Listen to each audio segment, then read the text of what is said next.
Hello అండి, welcome to profit master dot in. ఇక ఈరోజు మార్కెట్స్ కానీ గమనిస్తే అటు గ్లోబల్ క్యూస్ బాగా వీక్గా ఉన్న కారణంగా మన మార్కెట్స్ ఒక గ్యాప్ డౌన్, ఒక 100 పాయింట్స్ దాకా గ్యాప్ డౌన్ వచ్చింది.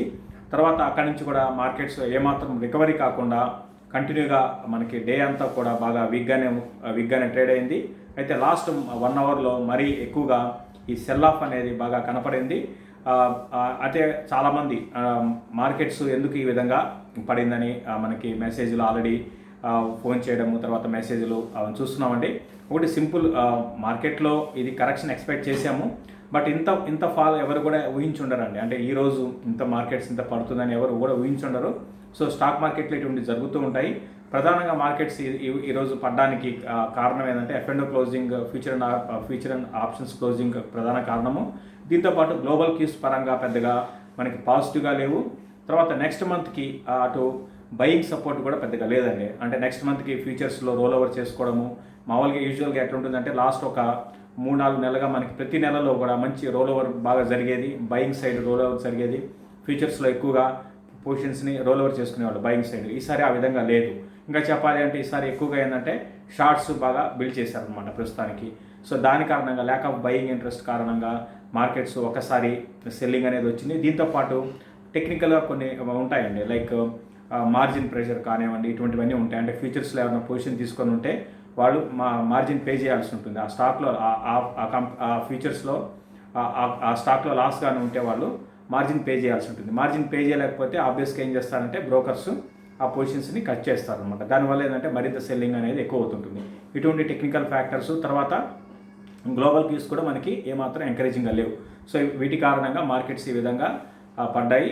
ఇక్కడ నుంచి మనం చూస్తున్నాం లాస్ట్ ఒక 4-5 డేస్గా గమనిస్తే అటు ఎఫ్ఐఎస్ నుంచి కూడా బాగా సెల్లింగ్ అనేది స్టార్ట్ అయింది. లాస్ట్ 3-4 నెలలుగా మార్కెట్ని ముందుకు తీసుకువెళ్ళారు ఎవరంటే ఎఫ్ఐఎస్, తర్వాత రీటైల్ ఇన్వెస్టర్స్. వీళ్ళిద్దరు రీటైల్ ఇన్వెస్టర్స్ అంటే ఇన్ ద సెన్స్ కొత్తగా మార్కెట్లో వచ్చిన వాళ్ళు ప్లస్ ఎఫ్ఐఎస్, వీళ్ళిద్దరి వల్ల మార్కెట్స్ బాగా పెరిగాయి.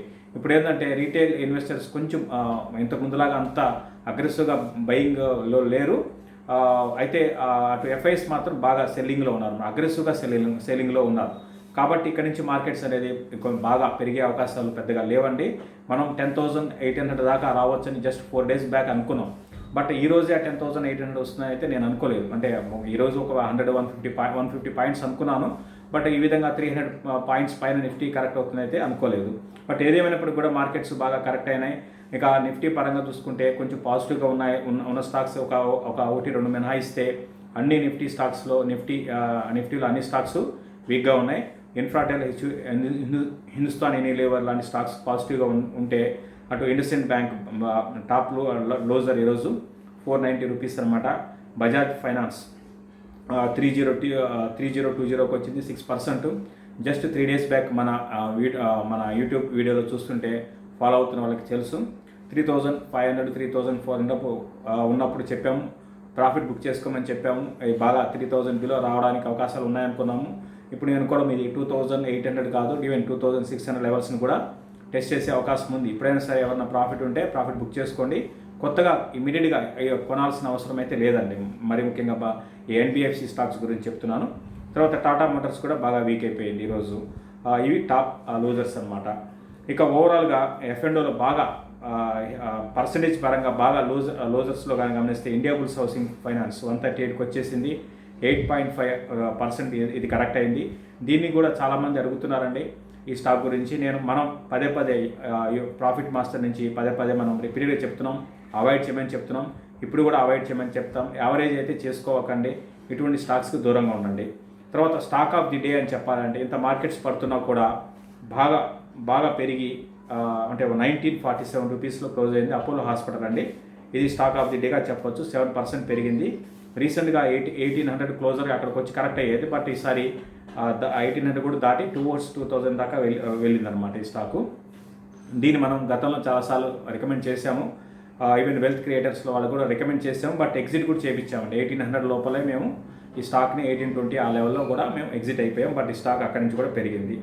ఇక నిఫ్టీ ఈరోజు 326 పాయింట్స్, పర్సంటేజ్ పరంగా 3% పడింది. ఈరోజు లో 10,790 అనమాట. అదేవిధంగా హైగాని గమనిస్తే 11,015 దగ్గర లోస్ దగ్గర నిఫ్టీ క్లోజ్ అయింది. ఇక బ్యాంక్ నిఫ్టీ పరంగా చూసుకుంటే 20,456 దగ్గర -3.4% బ్యాంక్ నిఫ్టీ కరెక్ట్ అయింది. ఈరోజు హై 20,955, లో 20,404 అనమాట. ఇక్కడ నుంచి మార్కెట్స్ ఏ విధంగా ఉంటాయి? చాలా వరకు మార్కెట్స్ ఒక బేరిష్ జోన్లోకి ఎంటర్ అయ్యాయండి. ఇక్కడ నుంచి మార్కెట్స్ భారీగా పెరిగే అవకాశాలు అయితే పెద్దగా లేవు. మా అయితే ఒక 200 పాయింట్స్ దాకా పెరగొచ్చేమో. గ్లోబల్ క్యూస్ ఏమన్నా బాగుంటే, అది కూడా షార్ట్ కవరింగ్ ర్యాలీ వస్తే మాత్రం 11,050 అది అక్కడ దాకా వెళ్ళవచ్చు. ఒకవేళ అన్నీ బాగుంటే 11,050 దగ్గర నిఫ్టీకి బాగా రెసిస్టెన్స్ ఫేస్ చేసే అవకాశాలు ఉంటాయి. ఇక డౌన్ సైడ్ చూసుకుంటే నేను అనుకోవడము 10,800 బిలో కంటిన్యూగా ట్రేడ్ అయితే 10,400 నుంచి 10,200 లెవెల్స్కి రావడానికి అవకాశాలు ఉంటాయండి.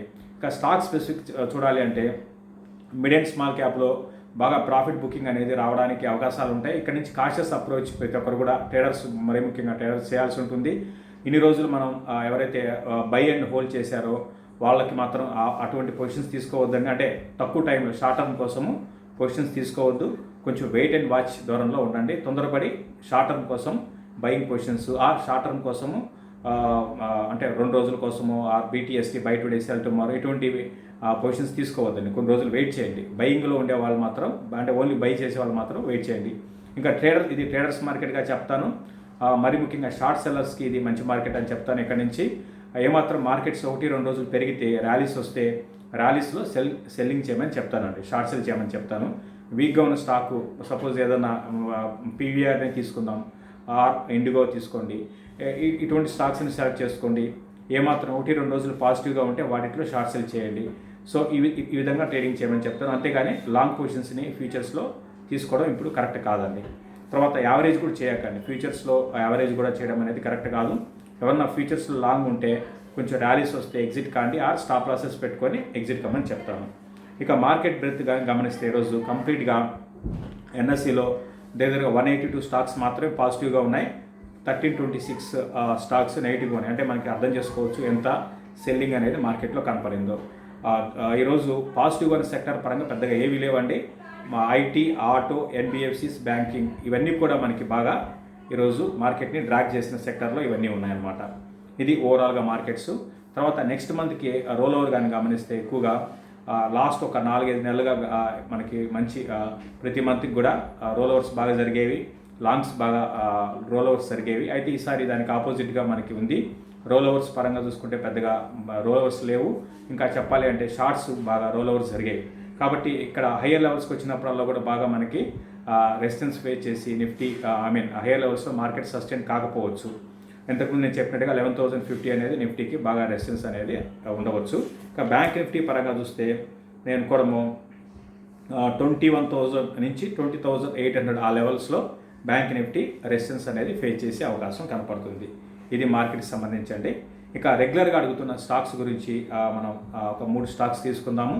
అందులో భాగంగా జిఎంఎం ఫ్రాడ్లర్ గురించి అడుగుతున్నారు. ఈ స్టాక్ 4,000 రూపీస్ దగ్గర ప్రస్తుతానికి -5%లో క్లోజ్ అయింది. ఇది రీసెంట్గా బాగా అవుట్ పర్ఫామ్ చేసిన స్టాక్ అండి. ఈ బుల్ మార్కెట్లో లాస్ట్ 4 నెలల్లో భారీగా పెరిగిన స్టాక్ అనమాట. అయితే ఎప్పుడైతే management offer for sale 3,500 rupees price decide చేశారో అప్పటి నుంచి ఈ స్టాక్లో భారీ కరెక్షన్ అనేది వచ్చింది. దగ్గరగా 6,900 నుంచి, అంటే 52 వీక్ హై 6,900 అనమాట, అక్కడి నుంచి కరెక్ట్ అవుతూ వచ్చింది. ఇప్పుడు నేను అనుకోవడము ఇంకా offer for sale already 3,500 rupees ఉంది కాబట్టి ఆ లెవెల్స్కి టెస్ట్ చేసే అవకాశం ఉంది. 3,200, 3,000 ఆ లెవెల్స్ కూడా రావచ్చండి. కొత్తగా ఎవరన్నా కొనాలనుకుంటే వద్దని చెప్తాను, ఈ లెవెల్ వద్దని చెప్తాను, కొంచెం ఆగండి. క్లోజర్గా 3,000 ఆ లెవెల్స్కి వచ్చినప్పుడు కొనుక్కోవచ్చు. ఫండమెంటల్గా మంచి కంపెనీనే అండి. అయితే నిజంగా ఇంత పెరగాల్సిన అవసరం కూడా పెద్దగా ఈ స్టాక్లో లేదు. ఎందుకంటే ఇప్పుడు ఇంత కరెక్ట్ అయినా కూడా దీని మార్కెట్ క్యాప్ కానీ గమనిస్తే దగ్గర 6,000 crores అనమాట. ఒక టైంలో ఇది 9,000 crores అట్లా ఉండేది మార్కెట్ క్యాపు. అటు మనకి క్వార్టర్లీ బేసిస్లో రెవెన్యూస్ పరంగా చూసుకుంటే 80 crores అట్లా ఉండేవి. అయితే వీళ్ళకి ఏంటంటే మార్జిన్స్ ఉన్నాయండి. తర్వాత వీళ్ళ ఉన్న బిజినెస్ మోడల్ కానివ్వండి, చాలా యూనిక్ బిజినెస్ మోడల్లో ఉన్నారు, యూనిక్ బిజినెస్లో ఉన్నారు, మంచి మార్జిన్స్ ఉంటాయి. అది చాలా పాజిటివ్ అంశము. మంచి ఫండమెంటల్గా మంచి కంపెనీనే అండి. కాబట్టి కంగారు పడాల్సిన అవసరం లేదు. హైయర్ లెవెల్స్లో కొన్న వాళ్ళు లాంగ్ టర్మ్కి మీరు హోల్డ్ చేయండి. మళ్ళీ ఇది బౌన్స్ బ్యాక్ అయ్యే అవకాశాలు ఉన్నాయి. యావరేజ్ అయితే ఇప్పుడే చేయకండి, కొంచెం ఆగండి. యావరేజ్ చేయడానికి మాత్రం కొంచెం ఆగండి. అది జిఎంఎం ఫ్రాడ్లర్ గురించి. తర్వాత అశోక్ లేలాండ్ గురించి కూడా చాలామంది అడుగుతున్నారండి. రీసెంట్గా ఇది స్టాక్ బాగా పెరిగింది. రూ. 45 నుంచి దగ్గర 78-80 రూపీస్కి వెళ్ళింది.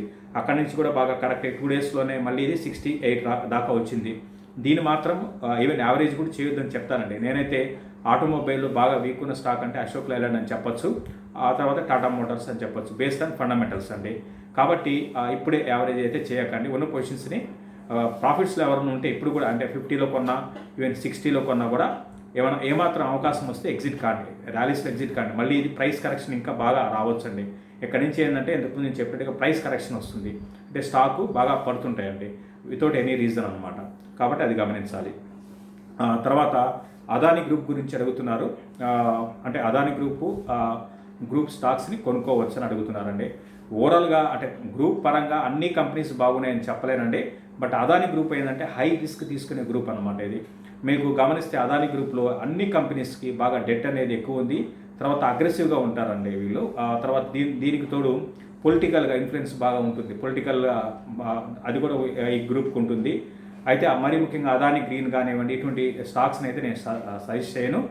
ఆల్రెడీ ఎవరన్నా ఉంటే అదాని గ్రీన్ లాంటి స్టాక్స్లో ఎగ్జిట్ కాండి. బాగా స్పెక్యులేషన్ కూడా ఈ గ్రూప్లో బాగా జరుగుతుంటుందండి. కాబట్టి అదాని గ్రూప్ అయితే నేను అంత ప్రిఫర్ చేయను. అయితే అన్ని స్టాక్స్ ఆ విధంగా నేను చెప్పలేను. అదాని గ్రూప్లో 1-2 స్టాక్స్ ఫండమెంటల్స్గా బాగున్నాయి.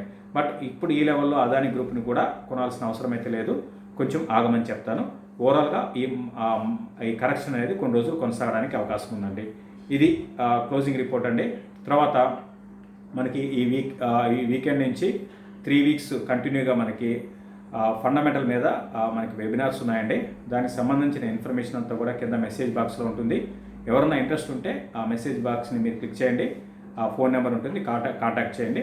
ఈ సాటర్డే నుంచి స్టార్ట్ అవుతాయండి. వీక్కి 2 డేస్ సాటర్డే సండే ఉంటుంది. ఇట్లా 3 వీక్స్ ఉంటాయండి. ఇందులో అంటే బేసిక్స్ దగ్గర నుంచి కంప్లీట్గా మైక్రో ఎకానమీ గురించి మనం మాట్లాడుకుంటాం. తర్వాత ఒక స్టాక్ మీద ఏ ఫ్యాక్టర్స్ మనకి ఏ ఫ్యాక్టర్స్ చూడాలి పిక్ చేసుకునే ముందు ఫండమెంటల్గా అన్నిటి మీద ఉంటుంది. కేస్ స్టడీ ఉంటుంది, ప్రాక్టికల్గా అనలైజ్ చేయడం ఉంటుంది. ఆ తర్వాత కేస్ స్టడీలో స్టాక్స్ని కూడా డిస్కస్ చేస్తామండి. సో ప్రతి ఒక్కరు కూడా ఇది ఉపయోగించుకోమని చెప్తాను. ఇది క్లోజింగ్ రిపోర్ట్ అండి. ఇంకా చూస్తున్న ప్రతి ఒక్కరు కూడా షేర్ చేయండి, అదేవిధంగా లైక్ చేయండి. కొత్తగా ఎవరైనా చూస్తే profit master YouTube channel subscribe చేసుకోండి. థ్యాంక్ యూ అండి.